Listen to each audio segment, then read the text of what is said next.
Hey, thanks for making it to Veterans Daily with Jay and Clay. We are glad you made it. We have a great topic. And you know what? I don't always say a great topic because I leave it up to Clay. And sometimes I just don't know what the hell he's going to come up with. So I'm really actually excited about this specific topic today because this is one of those things where finally you get something done with your claim, you get your award, and things kind of fizzle out and you're not quite sure exactly if there's any more steps, what else should you be looking at, what doors did it open, did it not open, and all of that. So I ask this of you now. The asks that I have are simple. Hit the thumbs up, let the video run, listen to it in the background. It's just little pieces of information that will help you, and it could help others that you know. Could be a family member, could be a friend, could be some random person that you meet because they're wearing the same unit hat that you happen to have been from, right? And you could have that conversation, be like, hey, did you know that you actually qualify for X? And here's the thing. I'm going to kick it over to Clay so he can give a little more in-depth of what we're going to jump into. And I'm sure he's going to jump in neck deep. So I take my time up front because I just don't know when I'm going to get the mic back. So with that, thank you guys so much for watching. We really appreciate each and every one of you. Hit that thumbs up, subscribe if you haven't. And Clay, over to you. All right. So we are talking about every single benefit. And when I say all of them, I'm talking about every single federal benefit from a 0% rating all the way to 100% rating. And the VA, I know I do this, Jason. I know you do it sometimes as well, but I love slamming the VA when the VA does wrong. I think it's important. I also think it's important to highlight things they do right. And this is something they got right. There's an aggregate site right here called the VA Benefits Matrix. I'm going to have this below in the pinned comment, and that's what we're going to go through. It's going to show you 0%. If you have a 0% rating, here's your benefits, and not just that. When it says a 10-point preference, and that'll be the first benefit that we talk about. When you click that link, it goes to the 10-point preference. And so you have everything you have all the information at your fingertips. So this is something the VA got right. I will say it's kind of to framework your mind for VA benefits. There's 0% that has its own. 10 and 20 is another, we'll call it benchmark. 30 to 40 has a benchmark with dependents. 50%, in my opinion, is that first huge benchmark for veteran benefits, specifically on the healthcare side of the house. Then you have 60 to 90. Tons of veterans are within that 60 to 90 frame. And then finally, 100%. And so you can kind of group benefits by those benchmarks. And that's what we're going to start. So because I like to ramble, as Jason said, a lot, and I would actually argue the opposite. I think you ramble more than I do. Here's the website. And for instance, I'll kind of walk you through it right now. At the very top, Jason, you have service connected. That's what we're going to fall into today. But there's also non-service connected benefits. Obviously, there's not that much.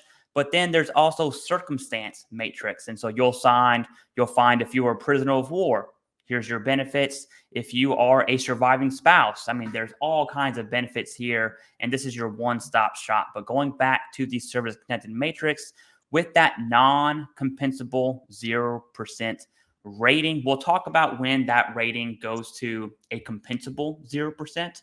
It's technically still 0. The VA just gives you 10% to rate benefits. But starting right up at the top, 10-point veteran preference and federal hiring. This applied to me, and see, all I did was click that link and boom, now I'm at OPM's website for federal employees. And all you have to do is click back. You can click any link you want here, and it'll go to where the source of information is, not just two dudes on YouTube yapping, right? Although YouTube's not a bad source of information, food for thought. So that 10-point veteran preference, Jason, I'll go ahead and start this off because I am a federal employee. I had VA disability rating, submitted my federal resume, went through USA Jobs, and then the agency site for me is the Department of the Army. Each agency site's going to be a little different. They ask you, what's your race, male, female, all that stuff, and then it gets down to disabilities. Answer that as you will, but then there's going to be a veteran preference specifically for those federal jobs. And I think that's a benefit that a lot of people really don't understand how it works. All you do is click something. You have to upload. I want to say it's an SF50. There's so many standard forms. I have no idea what it is. You're going to need your DD-214 at a minimum. But that's how you take advantage of that veteran's preference. Now, I know Jason has yet another channel. I believe it's called Veterans Preference. And so I feel like I have to give this one to you. So take it away. That's funny. Yeah. So it's actually the SF15. So it kind of sounds like 50, but it is, I was it's close. 15. I was close. It's very close. Very close. You were 35 off. So that's a lot, actually, now that I think about it. So 15, SF15. Don't miss that form when you're applying. You need to put it all together. Here's the thing. With federal jobs, there is something called the Veterans Recruitment Act as well, which is also kind of in conjunction with the veteran hiring preference, all that stuff. So you want to cite the different hiring authorities that you would be approved for with your federal job. Obviously, if Clay can do it, you guys can too. So that's a fact. Yes. I was trying to get you when you were drinking just to see what would happen. Good. But yeah. So with your federal jobs, that comes into play. Now, they're really focused on federal stuff here. This does also, in some cases, will loop in maybe your other government agencies. Could be a state agency, could be a county agency, could be a city agency. There's a bunch of different hiring authorities and preference points that are out there for you to take a look at. The big thing, I'm just going to throw this out there so we can move on, because we'll be stuck. I mean, there's a 1,000 bullet points here. Yeah.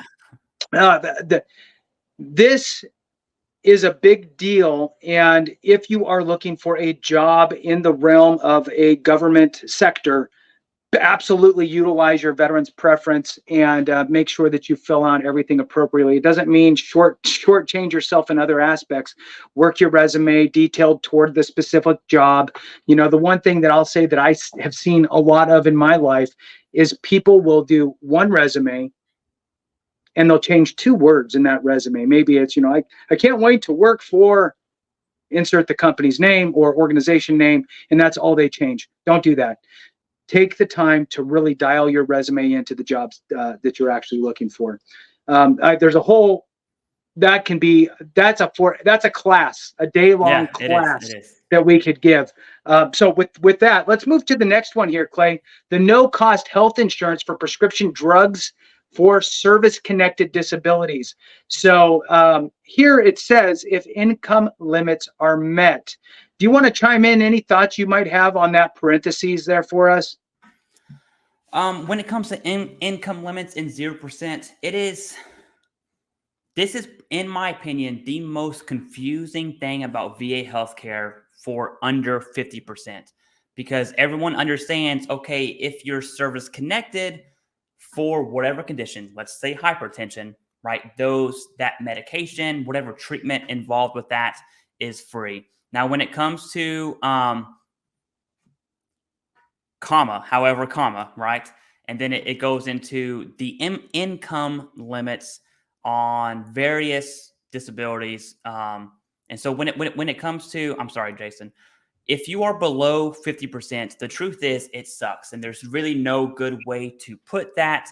And it's very weird because when that rating is compensable, that's whenever that service-connected disability under 40% or under is free. Whenever it is solely 0%, your overall rating is 0%. That's when income limits become a factor. I don't know what that income limit is, Jason, if you want to take that from there. So, this is the funny thing. When it comes to 0%, which is like nobody wants to be at a 0%. And again, this is an overall 0%. Let's not confuse this with you have a 0% rating, but you have 3 other ratings that are 30, 20, and 50, right? Giving you a whatever you're at that point, 60% or something. It's your overall rating is 0%. And in this case, the non-compensable, you're looking at, you only have 1 rating that the VA ever service connected you for, and it's at 0%.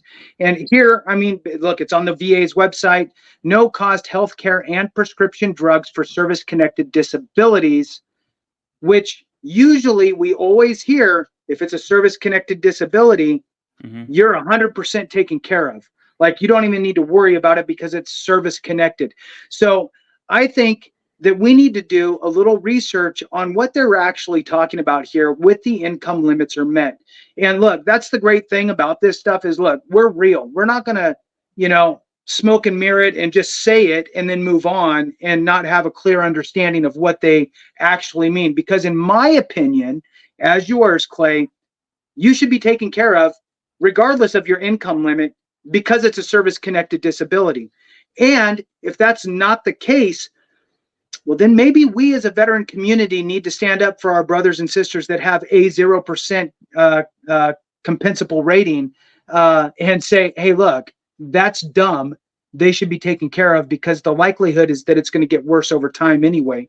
So all you're doing is you're pushing somebody to never be treated. Now, the only rationale that I could see is that at a 0%, if you were rated at 0% for really any condition, it's typically saying that you have zero adverse effects from that condition, right? Like I'm so not affected by it. It's like it doesn't even exist. However, you're service connected, meaning that you can always file for an increase later once it gets more severe. Anyway, let's move on from that one. Let's just knock out these last three in the 0% non-compensable. And here's the thing for folks to understand. Again, this would be one rating, a veteran with only one rating, and that one rating happens to be 0. Okay. Travel allowance for scheduled appointments for VA care at a VA medical facility or VA authorized healthcare facility if they approved it. Commissary and exchange privileges.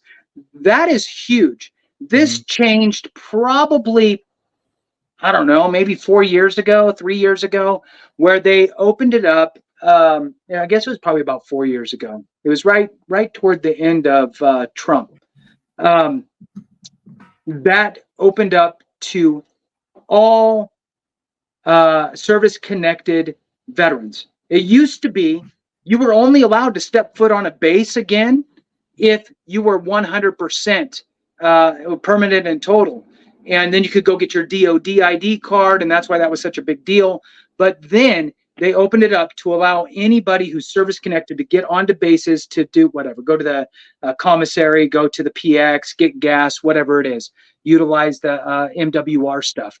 And that is a real benefit, I think. And not just, Clay, not just if you could save a little bit of scratch here or there, but also for some of us, it just feels good to be able to go back onto a base and just kind of be around some familiarity, right? I can't even say the word, but you get what I'm saying. So with that, that's there are some real benefits at just having a 10% rating. Let's bounce over to the compensable. Yep, go.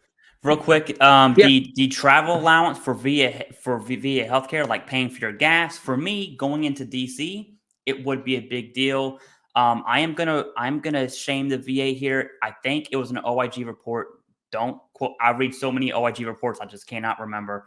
It came out about 1/3 of all travel allowance claims have not been processed whatsoever. That was recent, as of like 6 months ago. So if that's you, be sure to make a call. But yes, you can be reimbursed for your authorized healthcare travel costs. But yeah, okay. Going back to now the compensable 0% rating. And just to be sure, you still have technically a 0%. The VA gives you a 10% and says, hey, here's some benefits. That's essentially what it is, Jason, unless you want to add to that. The reason for the 10% is benefits. Yeah, so there is a little notation there, and just to read it directly from the VA's website, the difference between, and sometimes you'll hear compensable and non-compensable 0% ratings and different things that you might be reading or seeing. And you might ask yourself, like, what the heck does that even mean? If you have 0%, that's not non-compensable. You're not making, and you're not getting any money at all. So how could a 0% be compensable? right? So that's the question.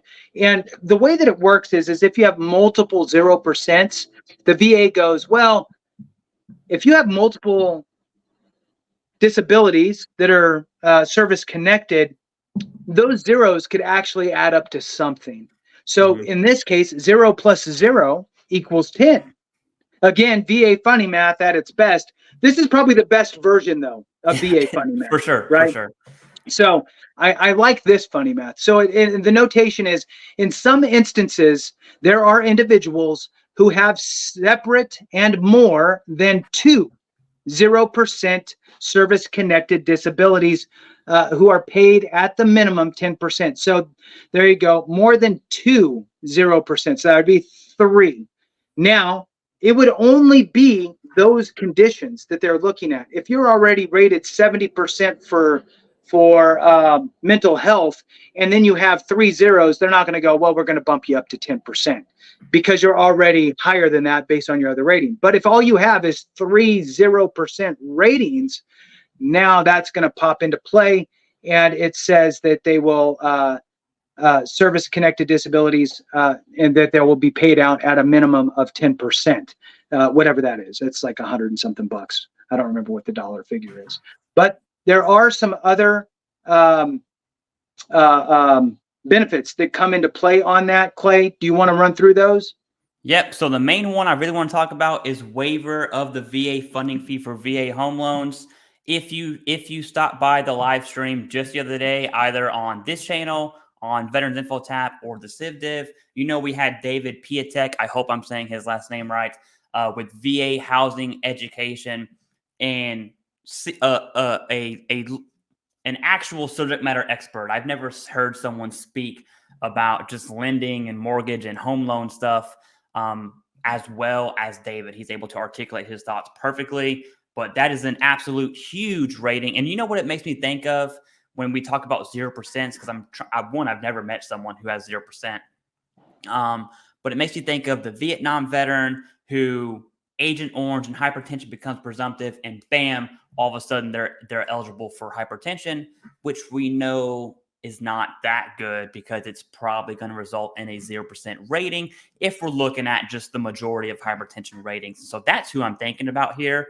I'm sure there are other scenarios, but that's the number one audience that pops in my head. But yeah, I think that VA funding fee, the waiving of that, saving you anytime a veteran, especially a Vietnam era veteran, can save money, I'm going to give that a thumbs up, 1,000%.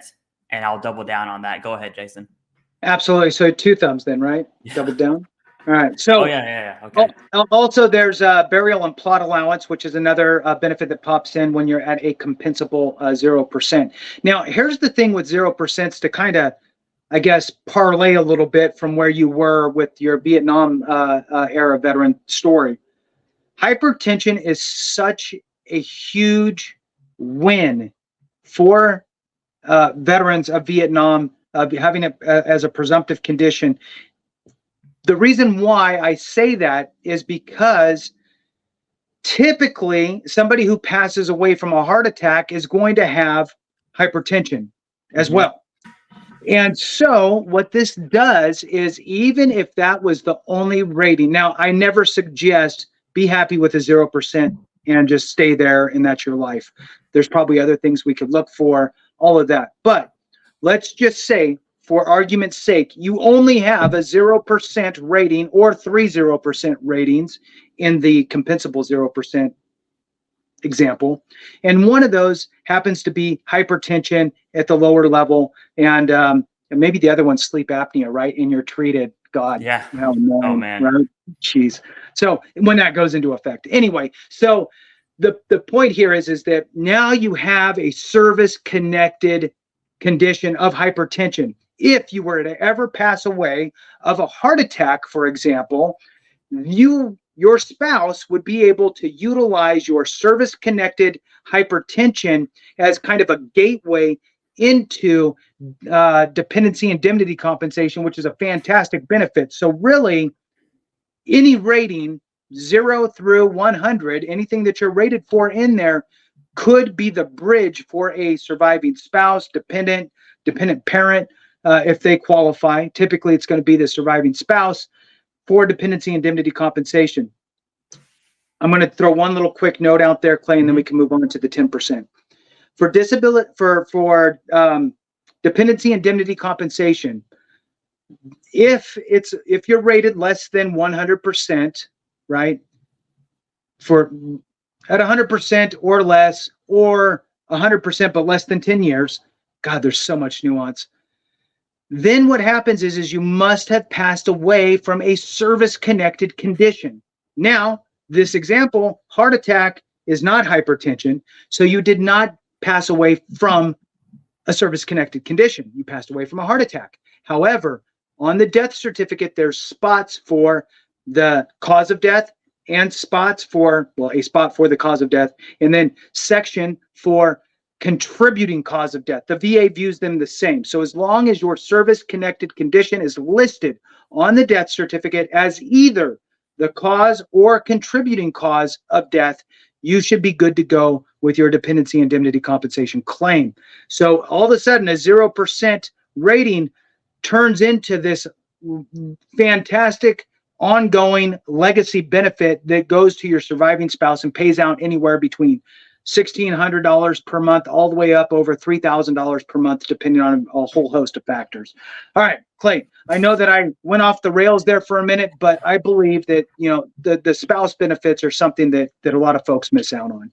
Absolutely. And moving from the zeros to the 10%, as you can see, all the benefits from 0% carry over, and that kind of continues to be the theme here. So Jason and I aren't going to say everything we said again for 10%. Just know it compounds. And so the additional benefit from a zero compensable to a 10% is vr&e.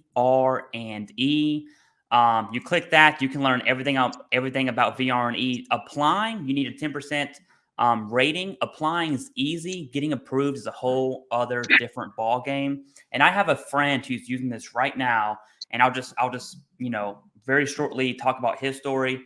He was using his GI Bill. He is almost finished with his undergrad. I think he has maybe 3, maybe 4 more classes in his capstones. So he's been using his GI Bill for at least 2-3 years.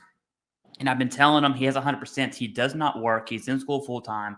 I've been telling him, dude, just apply, right? Don't even think about it. Just apply and see what happens. And I've been telling him this for years, and he never did it. Finally, he did it about 6 months ago. Was approved. First time meeting with the vr&e counselor. They have a specific name. I don't know what it is. But he met with the counselor, was approved, and not only did he get approved for vr&e and still makes BAH, but they reinstated all of his GI Bill. So now when he uses vr&e to finish his undergrad, he can go to grad school, get a master's, get a doctorate in whatever on the GI Bill. And so this benefit is, people do not talk about it enough. Another thing, Jason, is those who are med boarded. Those who are med boarded, automatically vr&e would be the very first thing I do, because think about it. You get med boarded, meaning you can't serve because of a medical condition. It's very likely, generally, that whatever that condition is, it's going to prevent you from getting a job with your current skills. Therefore, you need to obtain other skills for vr&e. I'll let you talk about what vr&e is. I know I just kind of stole that thunder, but seeing his face and his GI Bill being reinstated, he's like, oh, dude, that was awesome. Why didn't I do this? I was like, dude, I've been trying to tell you.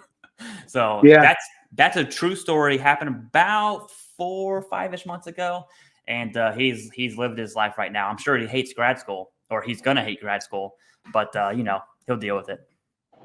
Yeah, absolutely. I'm so glad that you talked about it. vr&e is definitely one of the hidden gems, and also it's cumbersome and frustrating for a lot of folks to get approved. It's kind of a 2-layer it's dual factor login here, right? So one, you have to meet the qualification to even apply, which is the 10%, which isn't a big deal. But then you have to meet with the VRC, which is they still call them, I think, vocational rehabilitation counselors, even though they changed the actual title of the program to Veterans Readiness and Employment, which used to be vocational rehabilitation and employment. Here's the big key, okay? And this is coming from me, who, one, my own personal experience, and then my office during my years of being in that world of benefits, seeing many people go through. I personally applied for vr&e and was denied. Then I dusted off and applied again. Then I was denied again. Then I dusted off and I applied again. And then I was granted. So I saw a different counselor each time that I went through that process. And I'm glad, because finally my story resonated, right? It's a people thing. And I think personally that the VRCs have too much, I guess, latitude with their decision making. It's like, do I believe you? Do I not? How do I feel about this? Right. And that's part of it. The other part of it is we as veterans go into it thinking that it is an educational program. The VRCs, the counselors, hate that you think that it's an educational program. Okay. Because that is their job to figure out what's the missing component between you and your current situation and a great job. They're supposed to use their big brains to figure out, education or training? Let's put you in one of those and we'll get you into that job. So that's what they're paid to figure out, if you get what I'm saying. All you need to really do, and you can help guide them there, but they have to kind of back into it, right? You need to, hey, I'm in a bad employment space because of my service-connected condition or conditions. And I agree with you, Clay. The sooner you apply for it, probably the easier it is to get approved. Because if you're getting out of the military, for example, you have no job. You're actually getting kicked out of your job. So I can't stay in my job. So it really kind of forces their hand. That would be the absolute best case scenario. Not having a job, being fired because you couldn't hold your job, is also a good kind of segue into it. I personally had a job. It was a well-paying job. I think part of my story when I was talking about it was my job was a contract job annually. So every year we had to hope that funds came in from both the Fed and the state in order to pay for our specific roles. So I was telling the counselor, look, there's no guarantee I have a job. And, in the writings for vr&e somewhere, it said something to the effect of to basically find you suitable employment or help you keep employment. Right. And so I was kind of going, well, if they don't get as much money, I need to be more valuable than everybody else. I need to boost up my value. How can we do that? Right. Solid. So it resonated with the third one, right? It sucked the first two times and I was irritated. But the thing that we learn as we get older is, let's just dust that off and move forward. The younger me would have been like, screw the VA, and went on my way like I did with my first claim, right? Not the right move. Just dust off, adjust fire, and go at it. I will tell you that I love that you brought up the fact that they will mirror your housing allowance if you have any amount of GI Bill remaining, even if it's 1 day. So the story here is, do not exhaust your post 9/11 GI Bill. Apply for vr&e and try to get that approved. And even if you don't get it approved that time, just keep a little bit of post 9/11 GI Bill somewhere, right? Don't use it all. Be cognizant of that, because this thing could pay out dividends. The one kind of caveat, though, is that vr&e program will not merit to the maximum amount that you can receive. So in other words, if you are in San Francisco, California, very high cost of living, going to school there, I'm going to guess it's probably about, your BAH on post 9/11 would probably be like $4,500. Okay.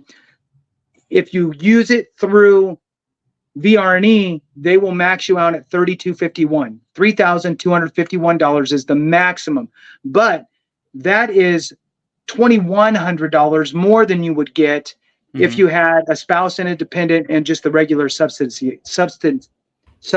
allowance. So, and sometimes I feel like Porky Pig. So I'll just pick a different word and say it instead, just because it's easier. So anyway, that is just something to keep in mind. But it is way better. It's way smart to utilize your post 9/11 GI Bill mirroring aspect. They don't actually use it, like you said. They just mirror it if you have any remaining. If you don't, there's a lot. Many of you never had post 9/11 GI Bill, or you've already used it, or you've given it to a spouse or a dependent. 100%. There is still the subsistence allowance, and it pays out, around $1,000 a month if you have a couple dependents. So still better than a stick in the eye, and you also get free whatever they're sending you to, whether it's a short course in something to bridge that gap or a master's degree, whatever you and your counselor decide on. Man, I went deeper than I wanted to, but it's an important benefit. That was good. Right? That's good. So, all right, let's jump over to the 20s, unless you have anything else. All right, so 10 and 20, the only addition is the vr&e, but we had mentioned it. I want to be very clear. At 10 and 20%, if you are service-connected, okay, service-connected disability rated at 10, there is no cost healthcare to that disability. So let's say for some reason your only rating is left knee at 10%. If you get surgery, if you take pain pills, if you wear a brace, or the VA gives you a brace, you go to physical therapy, all that's free. The second you get treatment for your right knee, you're back in the ball game with everyone else. So keep that in mind. Below 50%, 40% and below, it has to be service connected. And then at that 0% / compensable, there's going to be that income limit. Basically means you can't make too much, or else you got to do some type of copay. That's 10 and 20 roped together, Jason. We can actually jump to 30 and 40%. And the biggest one here is the additional compensation for dependents. And this one I do want to talk about because I have 4 kids, okay? My third one, I did an intent to file, and I just never got around to submitting that. And also my wife as well. There's a lot of things happen, okay? I had a new wife, ching ching, right? And then had a daughter as well. We since had a 4th kid. I had the intent to file. I never did anything with it until, I'm going to say a year ago. Generally, I got a letter in the mail from the VA saying, hey, you have this intent to file. It's about to expire. And I was like, what the heck would that be for?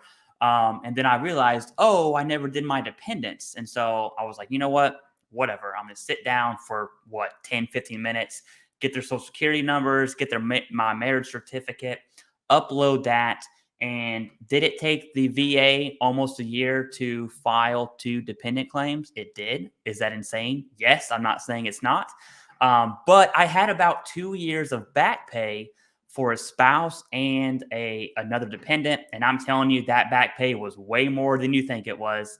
I want to say it was almost $4.5 to $5,000 just from that dependence. And so it's like, if you're thinking right now, I had dependents, I just haven't gotten around to it. Listen, stop the video, still listen to the whole thing. Okay. Don't do Jason and I like that. Push pause, go log on to va.gov. You can actually call them and they'll do the dependent claim with you on the phone. That one is a bit annoying. I would just do it online personally and get it done, because there is some serious back pay independence that I think gets overlooked way too much. And there's also that direct hire authority. So outside of the 10-point preference, you can be directly hired on. And so small note here, I was a contractor in my office. If you want to go federal government, contractor's the route, by the way. I was a contractor, a spot opened up. I was literally walked in one day as a contractor, turned my badge in, got a new badge, walked right back in as a federal employee, direct hire, which is in the federal employee world is a really big deal because you're not competing with anyone. It's just easy, man. Okay. Jason, do you have anything to add at the 30 or 40% mark? Yeah, one, the direct hire thing, awesome. And, there are some specific organizations within the government with very specific jobs that just veterans fit well with, and they'll open that up. So like yours, awesome. Same thing with prisons. The federal prisons love to do direct hires because military personnel fit that mold very well. So yeah, that's a great one. The other thing that I wanted to throw in there, and I think that this is part of the reason why we're doing this, is not only to give you the awareness that the VA says, but also the little things that are stuck in our brains, right? Mm-hmm. That we can stare and go, you know what? I don't know why they're not talking about this. So how we mentioned DIC, right? Dependency indemnity compensation kind of loops in with any of these, but it's not talked about, right? So again, this benefit that nobody knows about, right? Here's another one. If your condition requires some sort of an orthopedic device or some sort of skin creams or anything like that and damages your clothing, you could be eligible for a clothing allowance that's like $1,000 a year. If you have multiple situations going on, you could actually potentially qualify for multiple clothing allowances, just depending on your certain circumstances and situation.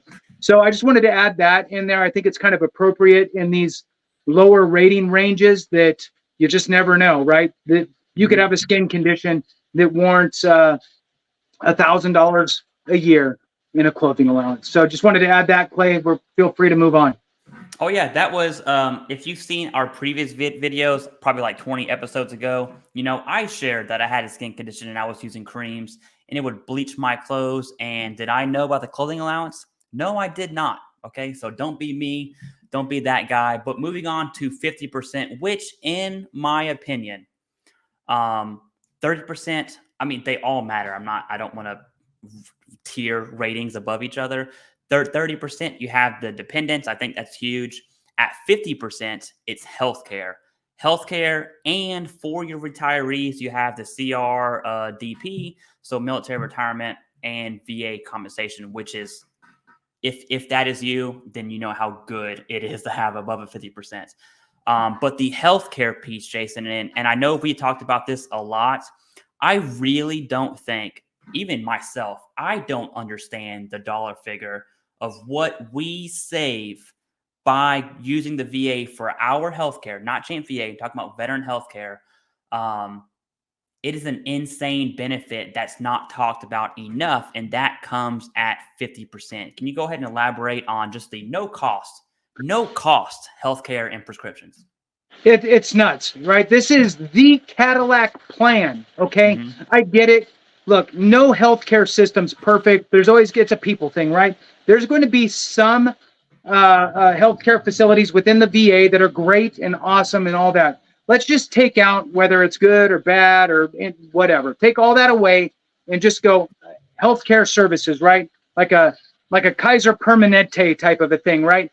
Throughout the nation, in fact, a network throughout the nation that also allows you to utilize emergency rooms everywhere and allows you to use urgent care in some situations and allows you to use community care, although that's kind of tweaky right now, but it kind of does. Do yourself a favor if you really want to figure it out. Go to Google and Google, individual healthcare plan, purchase healthcare insurance.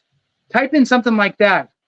You start typing in your age, your demographic, and look to purchase healthcare insurance for yourself and pick the most coverage, right? No copays, no anything, no out of pocket, no prescription fees, nothing. One, it probably doesn't even exist, but let's just say you found something really America. Close.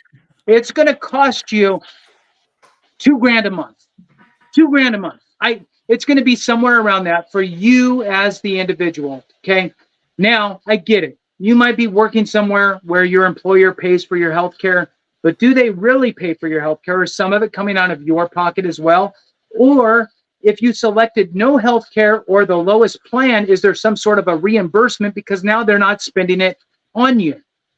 Look into that with your specific employer, because you might not really need that if you have it over here. And look, everybody's situation is different. Everybody's comfort level is different. All that stuff with working with the VA.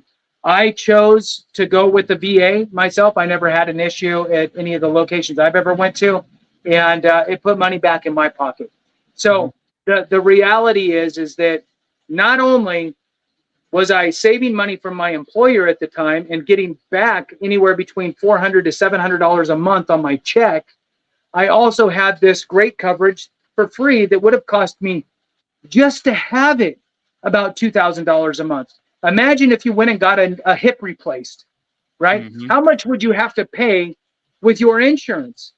What Clay is saying here is that this is for everything service connected and not. Service connected and not. All inclusive. Everything. There you go. Health insurance. Okay. Big deal. Back to you, Clay. Yeah, what that makes me think of is I'm imagining, a veteran who's 100% PNT, get that insurance plan, and at some point they're going to ask you, hey, do you smoke? Do you drink? Those are probably both yes, looking at our generation. Then say, oh, what else is wrong with you? And it's like, oh, well, how much time you got, right? Because you receive VA compensation. So it's not like you're healthy getting that plan. You're jacked up getting that plan. So I'm willing to bet that $2,000 a month is a lot higher. Now, I have no idea what that looks like because I've never done that because I also use the VA.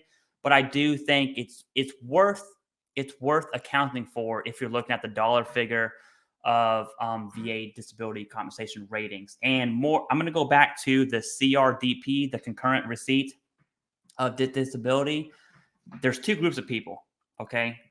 You can serve, you join at 18, get out at 38 to 40-ish years old. You have 90%, you have 100%. Oh, and you have your active duty retirement pay, assuming you did active years. And then you also work full time. Imagine that. You're 40 years old. That's 3 income streams, which is really amazing. Okay. Now, that's not me, right? I would say I wish it was me, but then I would have had to do 10 more years in the Marine Corps, and that's just not worth it, in my opinion.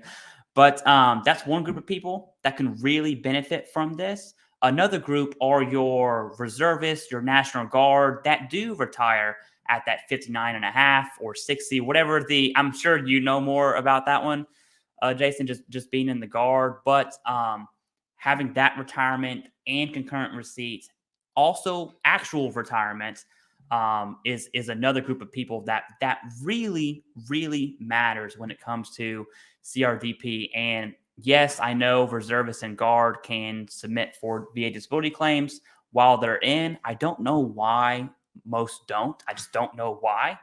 And it's all, one of the most common audiences I see on my channel, I'm sure it's the same for you, Jason, is it's like, hey, I was in the reserves, I'm 59, I'm nearing retirement. What can I do for my VA claims? I'm like, dude, you should have done that like 25 years ago. What are we talking about? So food for thought. Yes, you can receive VA compensation while you're reserve or Guard. That's a whole other topic. Unless you want to add to that, Jason, I'm gonna roll on to 60 to 90%, and this one is a little bit different when it comes to 60 and 90 because it also includes TDIU. So we're gonna rope TDIU or IU in here. Also, that sweet sensational rain you have in the background it's beautiful, Jason, by the way. Okay, so going to 60 to 90%, instead of a significant pay bump, once you hit 60, you really start seeing, I don't want to say enough, but it's noticeable, right? In your bank account, you'd be like, oh, this is cool. So at that 60% mark, obviously there's a clear pay bump. 90 to 100 is going to have the largest pay bump. But you have your IU ratings. Let me go ahead and pull this up because I really want everyone to see the different links here. So you have your IU ratings up top. Then you have your dependent education assistance. Again, it's underneath IU. So if you are rated at 70% and not IU, then the ratings are the same as 50%. There's really no change from 50 to 90 outside of IU. But TDIU it's not 100% PNT, okay? It's likely to go that route. But you still have your IU, so you get DEA, Champ VA, and dental care. Now, on the dental care, and correct me if I'm wrong, Jason, it's Champ VA, and then there's an additional plan that's like dental insurance program or VA DIP or whatever they call it.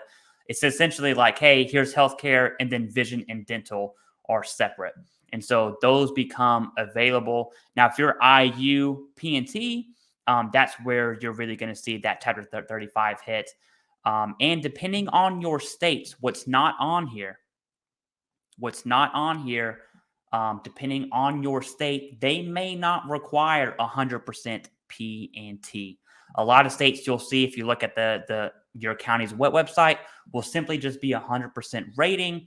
And then most states, I think every state actually that says that, you have to refile every year, right? So just if that TDIU becomes 90% one day, you'll have the tax exemptions until that following year.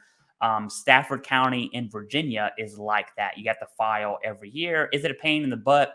Absolutely. I'm in Fairfax County. It's a one-time file thing. So it just depends on where you're at. Do you have anything to add to the 60 to 90%, Jason?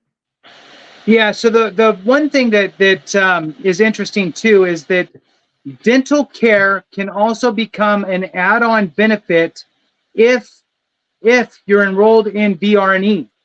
So there's also other avenues in which you can also get dental care, but I would say that the three are the TDIU, right, unemployable, the 100%, and then those enrolled in vr&e are the three most common. Obviously, if you had a dental service-connected condition as well, those would be actually then the four most common ways that people are getting dental care through the VA. There's also a dental insurance plan that you can purchase that's kind of in partnership with the VA that you can also do. You can Google search that.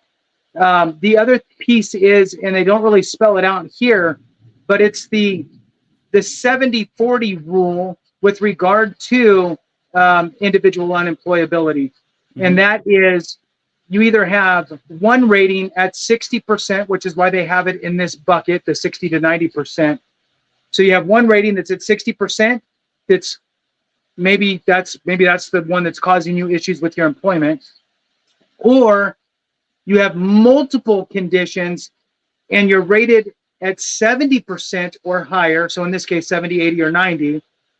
And one of your conditions is rated at 40%. So you must have one at 40, then it doesn't matter what the other ones are, however many you got. And as long as you're at 70%. And then Clay, I know you love this, but also you don't need to be at 60% or 70% if you have a severe employment handicap due to a service-connected disability. So in some cases, if you have a severe employment handicap, right, due to a service-connected condition, my suggestion is, look, put it together, work with an accredited rep, put it together, and this is actually something you'd want to throw it against the wall and see if it sticks. For example, you have migraines that are so severe, but the maximum is 50%.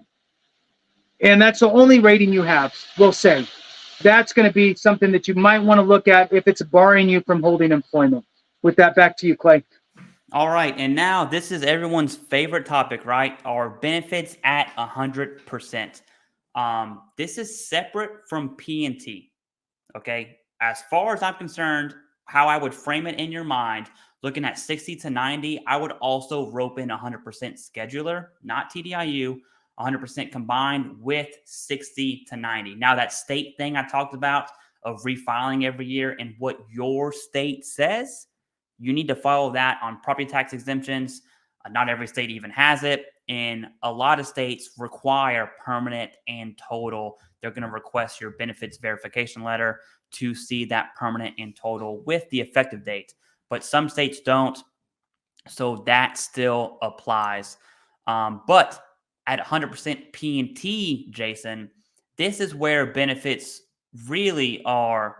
I mean, the benefits, not even the pay, right? You can take pay out of 100%, and the benefits would still be worth more than 90% benefits with pay. 100% P&T really separates itself from all the other ratings. It's about $4,000. Okay, it's 37, I believe. But with the spouse and dependent, you're going to hit that $4,000 mark. With any SMCK, you're going to be over that. Then, of course, you have aid and attendance. That opens you up to a slew of other possible ratings if you have that one single rating at 100%. So there are just so many benefits to P&T. One that I really want to talk about is Champ VA. Now, we had mentioned it for TDIU. We didn't go into it. I really want to talk about that for Champ VA. And I think our situation, Jason, is unique because Jason and I, we've talked about this before. I don't use Champ VA because it does not suit my family's needs. I don't want to get into that. We have some serious needs over here. But on your side, Jason, you do use Champ VA. And the main thing I always want to push is, hey, just because you have the benefit doesn't mean that, one, you have to use it. But I would argue that at a minimum, you need to at least consider saying, hey, what is available to me at the federal level? Here's Champ VA. I always tell people Champ VA is just veteran version of TRICARE, right? Is it the exact same? Obviously not. But to framework your mind, if you should consider that, if you would use TRICARE, you would probably use Champ VA. That would be like a good, button for me to figure out. But Jason, do you want to add to 100% P&T benefits? And I'm sure we'll go back and forth on this one because there's so many. Yeah, absolutely, Clay. And you know what? You're right. And the first thing that everybody has to think about and understand is, again, it might be good for you. It might not be good for you. You can also get it and not use it, right? Already sign up for it. Be a recipient of the benefit and not really ever use it. And that's okay too. So I have some white noise on in the background for those that can hear, right? I apologize. I mean, it is what it is. I can't do anything about it. So we utilize Champ VA. So me as the veteran, I'm 100%. I get all my stuff, done with the VA for free. That's all great. And my spouse and my child, my dependent child, have Champ VA. For our situation, we do a lot of we'll see like holistic providers and that type of stuff, which they don't take any insurance. So it's out of pocket. But if there's any sort of prescriptions or anything like that we ever have to fill, outside of mine, right? Because mine just comes in the mail. But nice. For them, it's covered through your sack, right? You got your big med sack. Yeah. I have to pull it out. Yeah, do it. Show us. It's a lot. So that just shows up. There it is. Bam.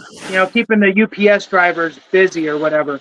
So I want to just rattle off a few things for those that are confused with what Champ VA can actually cover. So it says here, what benefits do you get with Champ VA? It says that you'll be covered for services and supplies when we determine they are medically necessary and we've received from an authorized provider. So number one, the first thing is that your provider must be authorized. So you want to check. You just don't want to go randomly somewhere and then be seen and be like, do you take this? Make sure that they're approved with the VA for Champ VA. Anyway, the covered services include ambulance service, ambulatory surgery, durable medical equipment, family planning and maternity, hospice, inpatient services, mental health services, outpatient services, pharmacy, prescription medicines, skilled nursing care, transplants. So there's a lot of stuff that's covered, Clay. So with that, I'll kick it back over to you. Oh, yeah. And one thing I'll add on Champ VA, dependents only. Veteran, we use regular VA healthcare. Totally separate, not related whatsoever. I will say, I guess I'll add another thing too. It's about a 6-month time frame that I've heard to actually apply to Champ VA. So as a planning factor, if you're going to use it, 6 months can be a long time depending on what happens. But another benefit, my personal favorite that I cannot wait for my kids to use. My oldest is 10. I have 4 of them, right? Is Chapter 35 or Dependent Education Assistance or DEA. There's many names for it. I think this one is slept on, and we've talked about it before. And this is one that I'm going to continue talking about until my kids use it. And when my kids use it, I'm going to tell people how great it was, assuming it's still there. That's a fear mongering statement. Ignore that one. Okay. It'll still be there. Yes, it's $14.88, I believe, per dependent, into the stipend per month. And so if your child is in full-time, or is it full-time, Jason? I believe it's full-time. They get the stipend. If you look up what it's used for, it talks about books, dorm, all this stuff. Just know that it's a stipend. So it can pay for your cart. Like, it doesn't have to go to the school. It's not for tuition, although it could be. Okay. It's just a stipend. Just like when I was using the GI Bill, I got a stipend for books. Half my classes didn't even require books. This was during COVID. We were online, and I was like, okay, I guess I'll just, do whatever with this money. So it's just a stipend. People kind of get wrapped around the axle of saying you can only buy books or your dorm with it. It's likely you're going to spend it on your dorm just because tuition and stuff is expensive. But hey, if your kid stays in your basement and uses Chapter 35, Jason and I we've talked about building wealth as a 100% P&T veteran specifically, not that 90 and below can't.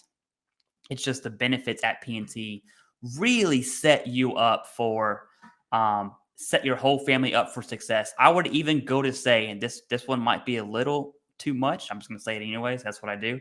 I would argue that if you are P&T and you aren't planning to set yourself or your family up for success, you are failing miserably, because this is a golden opportunity provided to us by the taxpayer. It would be, in my opinion, unethical to not take advantage of these benefits because they are there. We're not even talking about your in-state tuition benefits like Virginia, because it was repealed. This is just Chapter 35. That's really my spiel on Chapter 35. Go ahead, Jason. Yeah, you know what? Chapter 35 is fantastic. And if your spouse, your dependent kids, however many, are going to school and they're living in your household, obviously your spouse is, but if your kids are staying there, it is a income driver into your household, which is important. If they're full-time, yep, $14.88. If they're three-quarter time, it's $1,176 per month. If it's half-time, it's $862 per month. Really, there's almost no reason not to go full-time, especially if you're doing like an online institution, right, where it's just everything's online. And yeah, the money could be used for anything, which is great. So I got a lot of rain. I'm going to just, I don't know how bad it sounds. So I'm going to kick it back over to you, Clay. Oh, yeah. So that's Chapter 35. What's not on this list here, and I'll go ahead and show on my screen, you can see the benefits for yourself. What's not on this list are your state level benefits. And I had mentioned Virginia. There are, I want to say 8 states. Don't quote me on that. There's a number of states. One of them is California. I think California and Texas have the best education benefits at the state level, completely outside of anything on this list. This is federal only. Federal, then you have state. There's a whole other slew of state level benefits. Think about this, right? You're not going to see 15% at your local Burger King on this federal benefit list. That's what I'm talking about. So your federal benefits, that's on here. You still have your state level benefits, super easy to find. If you go to your state's VSO, for Virginia, it's Department of Veteran Services of Virginia, or DVS. You can find all of those. Like Texas has the Texas Commission. That website will have all your benefits.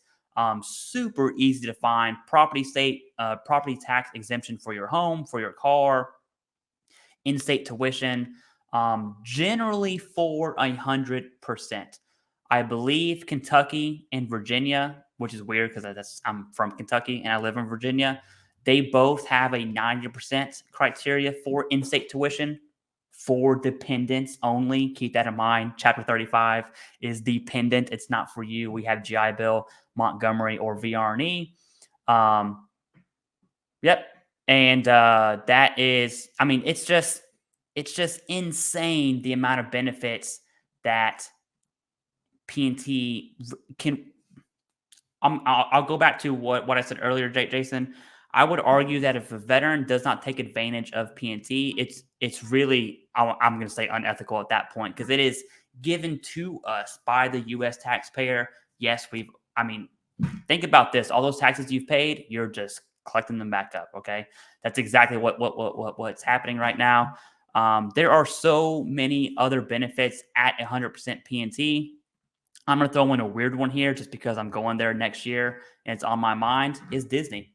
I'm going to go to Disney World, and guess what? You have your little in-depth VA ID card. Now I can get not only discounted tickets for 4-day park hopper passes, which, if you don't know, if you haven't been to Disney World, it's stupid expensive. It's still expensive. It's just not as expensive. And you can stay at Shades of Green. So little things like that really do make a difference. That 15% at 7-Eleven, I don't know if or you know what, 10% at Home Depot, that I do know Home Depot has. Depending on how many times you go to Home Depot, that can seriously, I don't know what people are doing at Home Depot. I know you just came from there, but that can actually matter. That's really all I have on 100% P&T, Jason, unless you want to take it from there and then close us out whenever you're ready. Sorry, I had to unmute. All right, so you're good. Yes. yes. Home Depot, 10%, except on major appliances. Whatever. It is what it is. So, 100% is huge. 100% is big in a lot of different ways. I love that you brought up the state stuff, because in the world of the state stuff, you're also able to do your, like you had talked about, right? And it really depends on the state, but your property tax exemptions, your automobile registration exemption, really. Some states require you to have the blue square handicap license plate, but you're saving money on your car, right? So just something to look at. Definitely look at your states. 100% also allows you to obtain your DOD ID card, which is a nice little extra benefit. I mean, I enjoy mine. If you're not a retiree, you don't have a DOD ID card anymore. Unless you become 100%, then you can go get it. Is it absolutely necessary? No. But what it does allow you to do, right, is it allows you to get your spouse and dependent children ID cards, so then they can then go on base themselves without you. So if you have a base that's nearby, or if you utilize the commissary and you have just your VA ID card, sure, you can get on, but you have to bring your spouse with you and you guys got to go together. So getting the DOD card and having them get one allows them that flexibility to not go with you, right? I think that one of the biggest things about 100%, especially when you're talking about P&T, permanent and total, is the shoulders being able to relax a little bit, because you feel as though you kind of now been wrapped in some protective cloak, right? And that is true to a point, right? That you do have that kind of extra layer of protection, meaning that the VA has now formally, in a very formal way, said your conditions that took you to 100% are deemed never to get better, only to get worse. And unless a fraud, we're just going to leave you alone, right? And here's the funny thing. When they talk about, unless it was in the event of fraud, what they're not saying is if we screwed up. They're not saying that. Screwing up is not fraud, right? For example, if the VA rated your left knee, but they were supposed to rate your right knee, and they never caught it, and it's been 20 years, they're not going to sever that. They just call it, well, unless you were in cahoots with the person that worked at the VA and you had some sort of fraudulent, thing going on. But if it was just a mistake on the VA side, you're that protected, to where even if it was a mistake on their side, you're protected from that.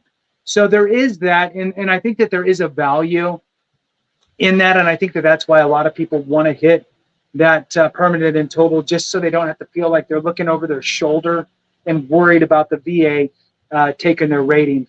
I think that I also want to throw in there here real quick, Clay, before we end it, is the 10-year rule and the 20-year rule, right? So the 10-year rule protects your rated condition.